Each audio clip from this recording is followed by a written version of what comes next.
Tonight, pushing pause. Recommending a pause for the Johnson & Johnson vaccine. The CDC and FDA halting the Johnson & Johnson vaccine to review 6 cases of blood clots. This amid a COVID-19 spike in Michigan. Really what we need to do in those situations is shut things down. And a tribute to the fallen. More than a week after he was killed protecting the halls of Congress, a Capitol Hill police officer is the 6th person to lie in honor in the rotunda. Plus, a second night of unrest in Minnesota after the police killing of a driver during a traffic stop. And the latest on the human drama unfolding at the southern border. All this and more tonight on Faith Nation.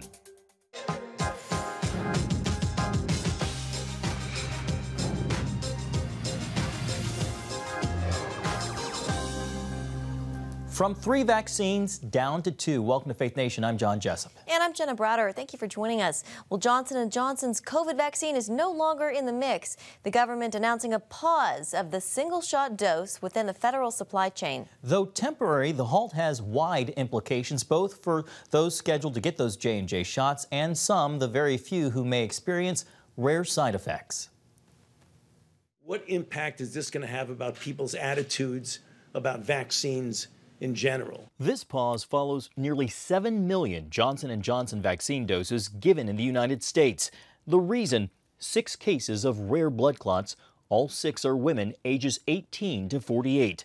Those clots appearing between 6 to 13 days after getting their shots. 1 case was fatal and 1 woman remains in critical condition. Federal officials, though, stress this action is out of an abundance of caution. Right now, these events appear to be extremely rare. That said, COVID-19 vaccine safety is a top priority for federal government. The pause resulting in a scramble for people scheduled to get a J&J vaccine in the coming days. We're now working with our state and federal partners to get anyone scheduled for a J&J vaccine quickly rescheduled for a Pfizer or Moderna vaccine. Virginia's governor announcing this morning a quick pivot. Our team here switched over with the help of Walgreens to the Pfizer vaccination. The temporary halt gives health officials time to investigate the rare condition more closely and allows providers to learn more about the symptoms and how to treat the condition. Johnson & Johnson responding in this statement, advising anyone who has experienced severe headaches, abdominal or leg pain, or shortness of breath after receiving the single-shot vaccine within the last 3 weeks to contact their doctor for medical treatment. An independent agency will begin reviewing data tomorrow as the pause continues indefinitely. Well, the time frame will depend, obviously, on what we learn in the next few days. However, we expect it to be a matter of days. Now, all of this comes as the United States experiences a spike in COVID cases. Despite the pause, though, experts say people should still get their vaccines, and the White House believes this won't affect President Biden's goal of 200 million vaccines within his first 100 days. Well, as more and more Americans do get their vaccines, there are also those who are holding out. That's right, and the administration is spending billions of tax dollars to change their minds. CBN senior Washington correspondent Jennifer Wilshon joins us now with more. Jennifer, what's the background on this? Well, John and Jenna, for days, the Biden administration has acknowledged it may not be the best messenger when it comes to urging people to get the vaccine. So today I asked Press Secretary Jen Psaki more about efforts to reach white evangelicals and conservatives.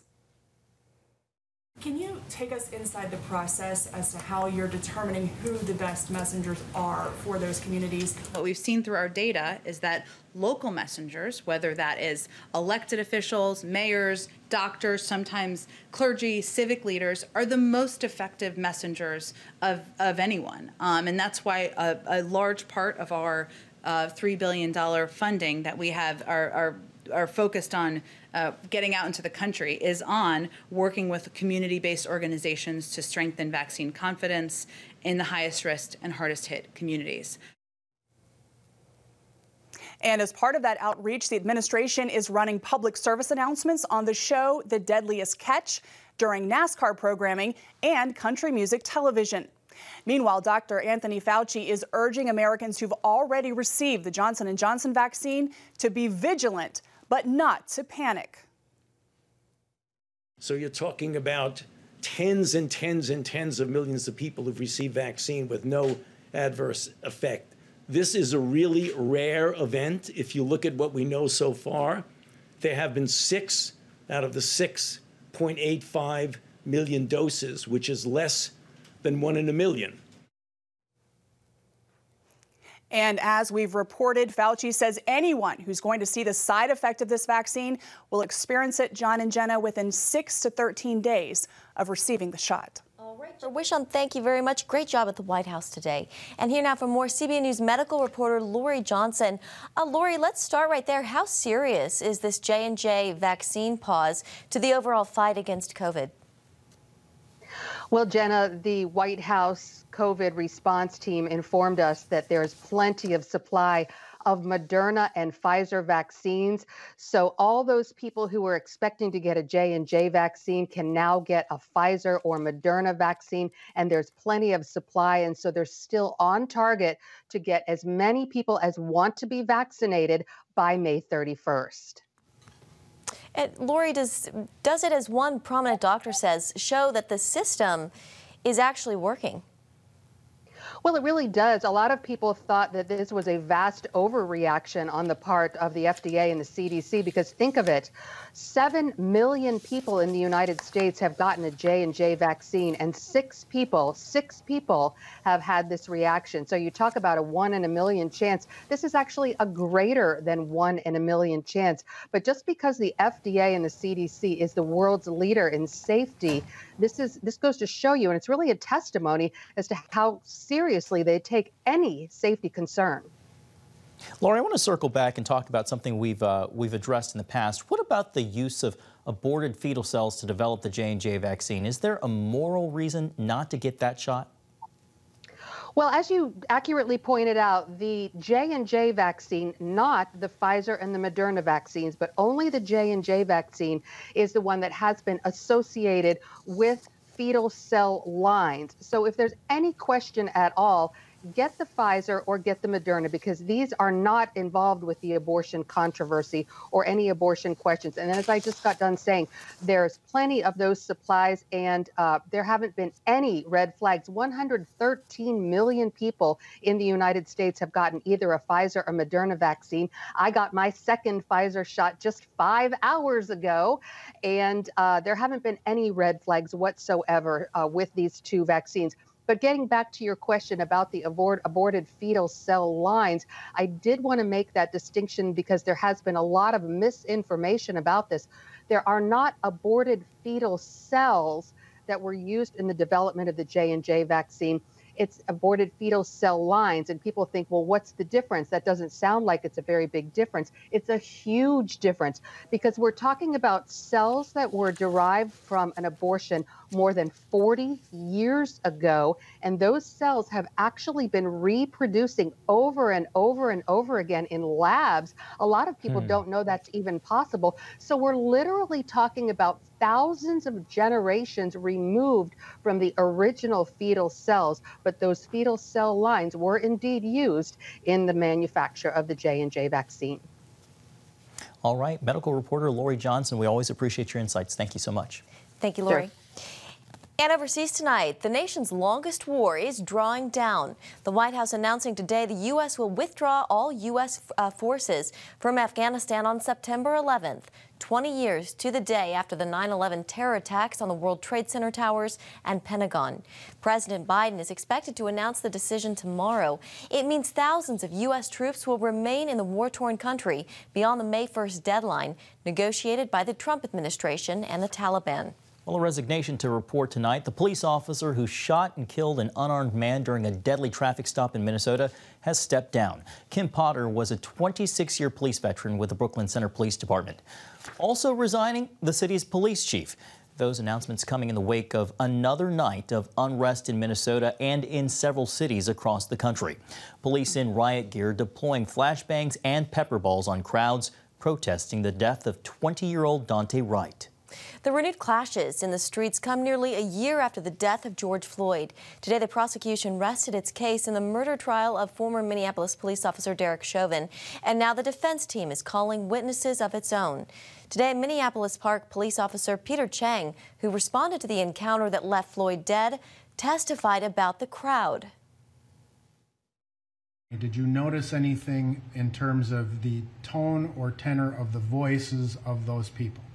They were very aggressive. Yes, aggressive towards the officers, yes. Did the volume increase? Yes. And Officer Chang said he was concerned for the safety of the other officers at the scene.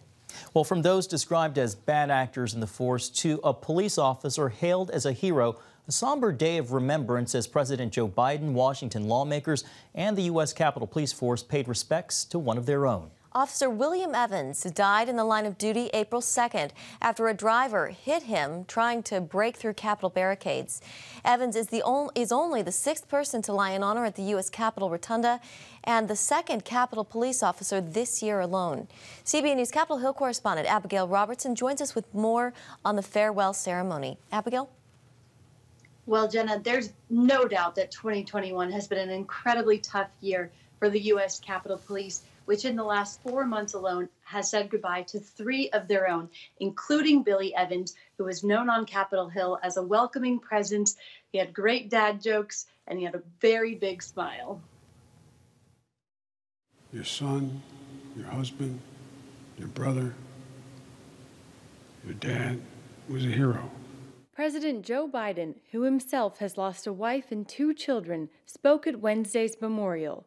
My prayer for all of you is that the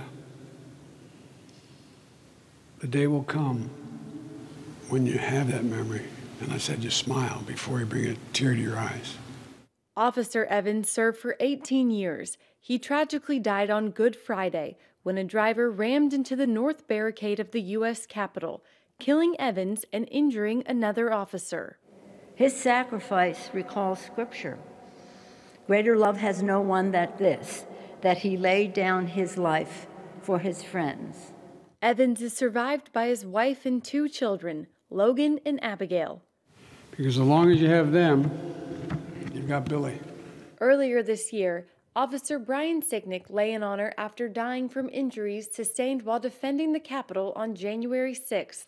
Among others who've received the distinction reserved for non-government or military officials include Reverend Billy Graham and civil rights leader Rosa Parks. And Evans' death comes at a time when many Capitol Police officers are still dealing with the trauma of what happened to them on January 6th and feelings of being overworked and understaffed. John, Jenna? Understandable. Thank you so much, Abby. Well, coming up, an agreement between the United States and Central American countries. Well, a stepped-up military presence at the border helps stem the surge of migrants. Hey, if you're tired and exhausted all day, you can't think clearly, and you really just need a cup or even a pot of coffee to get through your day, then join me, Dr. Josh Axe, for this new series where I'm going to teach you how to transform your diet and use essential oils and supplements to get a better night's sleep. Wake up to your best life. Call 1-800-700-7000 to get your free DVD or booklet of Protect Your Sleep today.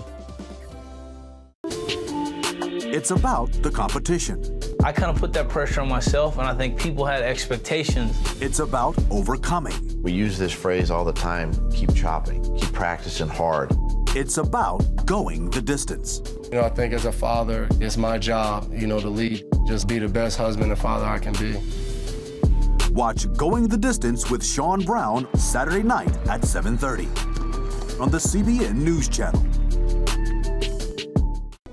Orphans Promise is committed to loving and serving at-risk children, to helping keep families together, and to creating opportunities for strong and sustainable communities around the world. We're working in over 60 countries around the world, and with your help, we can do even more. There's an old African proverb I love that says, if you want to run fast, run alone. But if you want to run far, run together. At Orphans Promise, we want to run far so we can touch the lives of as many orphaned and vulnerable children as possible. But we don't want to go alone. We're out to change the world, one child, one family, one community at a time. Will you join us?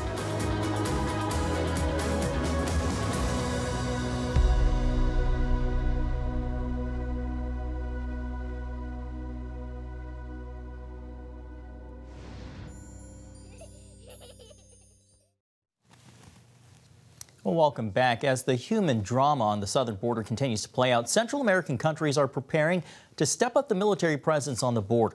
In an agreement with the Biden administration, Mexico, Honduras, Guatemala will deploy troops to stem the tide of migration. Mexico will maintain a 10,000 troop deployment. Guatemala will surge 1,500 military personnel to patrol the border with Honduras, which has committed 7,000 troops. Well, here with us now is Congressman Chip Roy. He is a Republican from the great state of Texas. Congressman Roy, thanks so much for being with us. I know you were just down at the border this past weekend with a delegation of Republican members. This has kind of been an ongoing thing for the last several weeks. I wonder if anything has changed from what you've heard from your fellow lawmakers. What struck you the most? Well, the only thing that's changed is that it's gotten significantly worse over time, and that's the unfortunate reality of what's happening at our southern border. I've spent a lot of time down there. 3 weeks ago, I went down to Laredo, Texas, and spent an evening and late into the wee hours there. Then I went to McAllen a couple of weeks ago now, and I spent the night into the wee hours again down at the river. I usually forego all of the trappings of the normal tours, and I go down to actually talk to migrants who are coming through. In this case, I talked to about 50 different migrants, mostly from the Northern Triangle. Spoke to one little girl. She was 7 years old. She was by herself. She had no family. She was literally traveling by herself and met this one young boy halfway through Mexico. She had her mother's name, allegedly her mother's name, written on her arm. And that was the only connection she had. This is what we're doing. We're allowing human beings to be trafficked by dangerous cartels for profit. That is what the Biden administration's border security plan is, to allow cartels to be empowered, cartels to use people for profit while moving dangerous narcotics while our Border Patrol is distracted. They're doing it, I think, intentionally for crass political purposes. And what I saw on the border was horrific in terms of what it means for actual human beings, American citizens endangered by dangerous narcotics and cartels, as well as migrants seeking to come here being abused as political pawns by the Democratic Party. And if you question whether or not the cartels are reaching into your communities, you shouldn't. I talked to the district attorney at Boerne, Texas, which is a suburb of San Antonio. And she had a carload of 9 immigrants, 5 of whom were being held and sent to a stash house in Houston to be put into the human trafficking trade, the sex trafficking trade, and slave labor. There was a boy there who paid $4,000 to the cartel during the rest day in Nuevo Laredo to go pick grapes in California. But he was being sent to Houston to be held for ransom. So, Congressman, let me ask you this. Do you think this announcement from the White House about increased military presence at these other countries' borders will help actually stem the tide of migrants? Well, I think it's pretty laughable that the Biden administration's plan involves asking other countries to go down and secure their border with their military personnel rather than doing what we should do to secure our own border. If we simply did what the previous administration was doing and go further by ensuring that we were returning people to Mexico and enforcing our Title 42 health code provisions with respect to the COVID virus, as well as actually using asylum laws the way they're supposed to be used, which is if you have a claim for religious persecution or political persecution, you might have a claim for asylum. That's only about 7% of those who end up across our border. If we were actually enforcing our laws, the pressure drops immediately. But what we have instead is an incompetent regime who's now looking to Mexico and countries in the Northern Triangle to enforce their borders using military personnel that are, frankly, all under the corrupt regime of narco-terror states. Mexico is run by cartels. Make no mistake about it. Congressman Roy, we only have a little under a minute left. I want to get your take on this pay-to-stay-away plan. Well, look, the idea that we're going to now try to use dollars in order to encourage people not to come, rather than just enforcing a law, is the kind of backwards, foolish thinking this administration is doing that is harming American citizens, endangering Texas because of cartels, and harming immigrants. I can't tell you enough human beings on our border being traded for money, put into the sex trafficking trade, because this administration refuses to do the basic job of securing its border, is absolutely mind-numbingly stupid. And they should be ashamed of themselves for abandoning their constitutional duty to secure the border. All right. Congressman Chip Roy from Texas, thank you so much for your time today. Thank you. Thank y'all. Up next, infighting between Republicans, leading some to call out fractures within the GOP. David Brody is on deck. Daddy? Yeah, buddy? How many nickels are in a dollar? There are 20 nickels in a dollar. How do birds fly? Does milk really make my bones stronger? Yeah. Daddy, when we die, will we go to heaven? Do you have the answer to life's biggest question? Call the 700 Club. We'll help you find answers to the important questions life brings your way.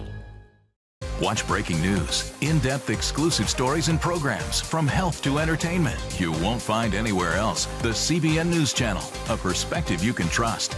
Enjoy credible news reporting from around the world.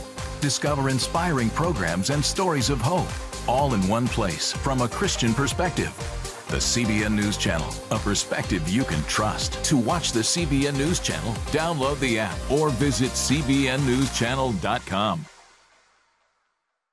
Hello, I'm Dr. David Perlmutter, board-certified neurologist and #1 New York Times bestselling author. Wouldn't it be great to boost your energy, eliminate brain fog, and even reverse brain disease? Well, you can, and I'm going to show you how, along with some of the world's most well-respected brain experts, in this DVD, Protect Your Brain. Get Protect Your Brain, a free DVD only from the Christian Broadcasting Network, featuring experts on the cutting edge of neuroscience and brain health. No matter how many times you've failed in the past, you really can do this. In Protect Your Brain, you'll discover simple strategies to keep your brain young and healthy.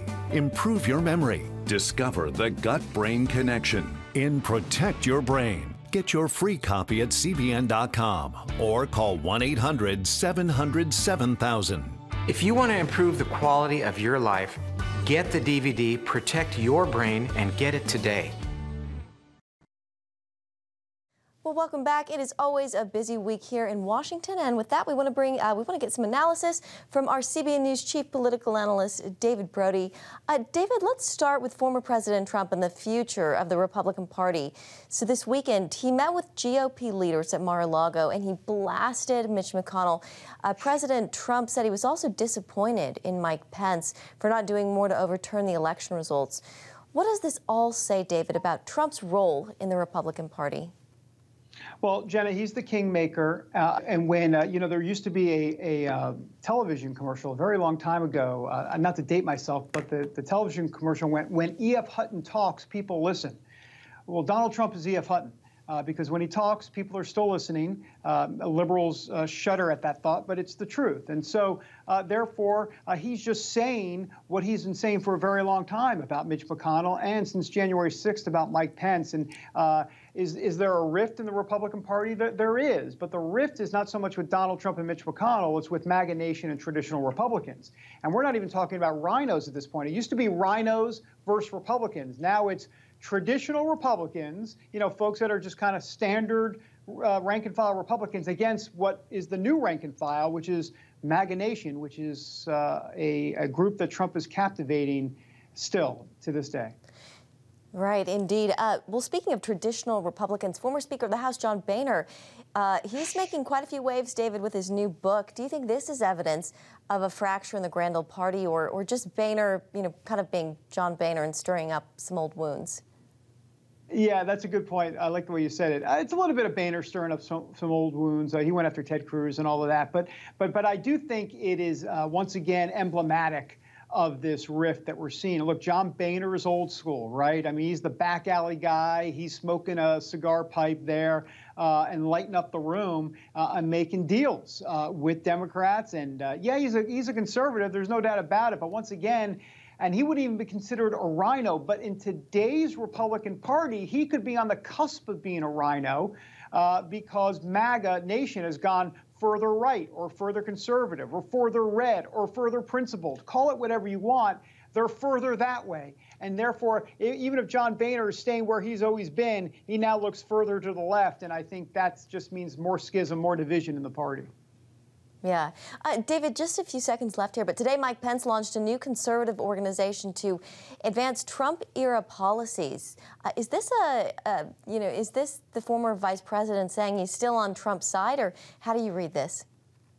I think it's Mike Pence saying, I want to still be considered. I'm still in the mix. Don't forget about me. And, he'll have to make that decision whether or not he runs for president in 2024 here in a couple of years. But so I think he's just trying to kind of keep his toe in the water, if you will. I think that's what this is about. But we can talk about Mike Pence later at some point. But I'll just tell you this. He's going to have a tough road. I mean, MAGA Nation is not happy with Mike Pence, and that's going to make it very, very hard for him to win anything in 2024, at least at this point. All right, David Brody, we will leave it there. Thank you for your analysis, David. Thanks, Jenna. Coming up, a theater in Pennsylvania is setting the stage for a giant show. See what they have in store for audiences next.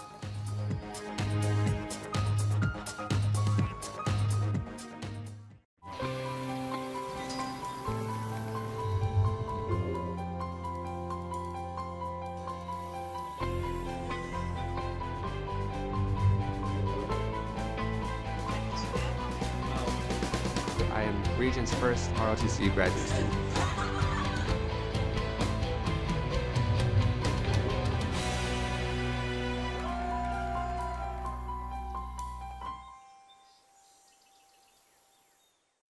I'm Ephraim Graham, and this is Studio 5. Cruise with me as I discover the good things happening in the world of music, sports, television, and movies. The fact that Ryan Coogler was going to be directing the film, I knew that something special was going to happen. We'll chat with artists at the forefront of entertainment and explore the connection between popular culture and faith. I asked my pastor, I said, well, does that mean I'm supposed to be a preacher? He says, well, no, you already have a pulpit. Wednesday night at 8:30 on the CBN News Channel. How'd you like to get a redo on your health, on your body, on your arteries, so you could have the energy you had 20 years ago? The great news is you can. I'm Dr. Mike Roizen, chair of the Wellness Institute at the Cleveland Clinic. I've written 4 New York Times bestsellers. But even better than having to read all that, you can listen to this DVD and watch it. Protect your heart? Yes, you can. Here's how. Go to CBN.com or call 1-800-700-7000 for your free copy of Protect Your Heart. Let the medical experts show you their new discoveries on how to avoid heart disease and even reverse it. Easy steps to uncover the hidden dangers in your medicine cabinet, reduce stress, and get a complete do-over for your health. Call 1-800-700-7000. That's 1-800-700-7000. Or go to CBN.com to claim your free copy of Protect Your Heart. Finally tonight, David and Goliath is going from the stage to the big screen. That's right, Jenna. Sight and Sounds Theater in Pennsylvania is bringing new life to the story of David next year, and it's been a long time in the making. After 4 years, the production will feature the biblical story of David, the boy who went from shepherd to king after defeating Goliath. So, John, I think it's a stage production that's being made into a movie. That's my take on it. Well, either way, I think it's good viewing. Yeah, and it's a great story. That's right. Happy David and Goliath. Thanks for watching. Have a great night.